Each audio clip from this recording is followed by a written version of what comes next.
you very much, Steve. Thank you. And that's really what we're trying to get at with the Carnegie New Leaders is to foster a new generation of ethical leadership in line with Andrew Carnegie's vision of imagining a better world and leading by example. And that's what we're gonna, it's kind of the main themes of tonight is one of the big problem of climate change, which is we're gonna look at through my friend, old friend and filmmaker Steven Dorst, and his brand new film, which has been getting quite a lot of buzz in the nonprofit world and the grassroots world. And then we're going to bring up the three business schools to debate. Baruch, NYU, and Columbia are going to debate about solutions to some of these problems, and whether they're practical, and whether they're inventive, and whether they're the right thing to do. And we're going to have this panel of judges from all various walks of the business communities in New York City. And of course, we're going to see the Statue of Liberty. So it's going to be a fun day. Samba dancers and a Brazilian band as a surprise at the end. That's for dessert. Salsa for dessert, right? Spicy. So I'm going to turn it over to Steve Dorst. Come on up, Steve. So I just want to take a quick funny story about Steve. Steve and I met. We were classmates at Johns Hopkins at SAIS, and we met through LinkedIn social network. And he found me, and it's one of these things where you actually meet someone online, and it turns out to be an actual friendship rather than some kind of weird stalker relationship or something like that. So it's I think I can count Steve as one of the few great friends I've met on social networking, an actual genuine friend. And he's come all the way up from Washington, D.C. To spend some time with us and show his film, Shattered Sky.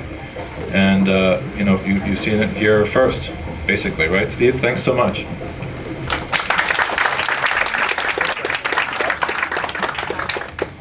He was kind of stalking me.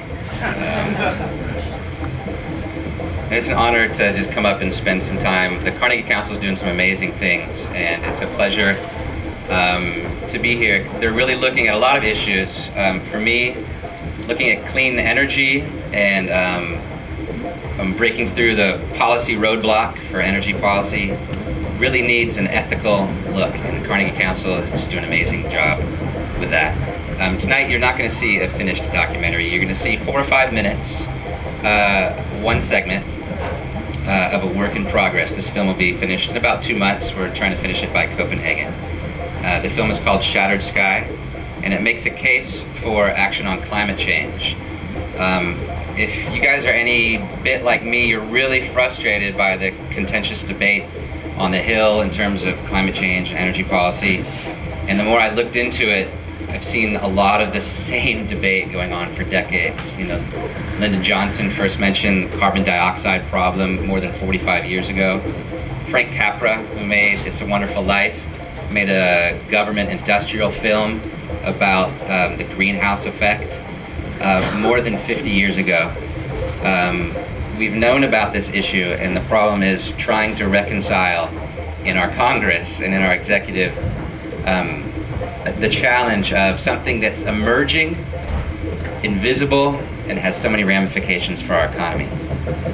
We decided to make a film looking at the ozone issue, which had a lot of the same characteristics of the climate change challenge, except during the 70s and 80s, America led the world towards a compromise on the ozone issue. And in 13 short years between the discovery that CFCs were destroying the ozone in 74 and the signing of a landmark international environmental treaty in 87 called the Montreal Protocol, we led the world. Our government was ahead, our scientists were ahead on this, and our media actually was helpful. So Shattered Sky it kind of does half and half. It contextualizes this issue in today, what we're doing, and then it also sort of looks back at the ozone issue. And so you're going to watch about 4 minutes of it. I'd love to hear your feedback, because we're really in mad editing mode right now for the next 2 months. And if you have some good ideas, we may just use them. So thanks a lot for taking part, and it's a real honor to be here.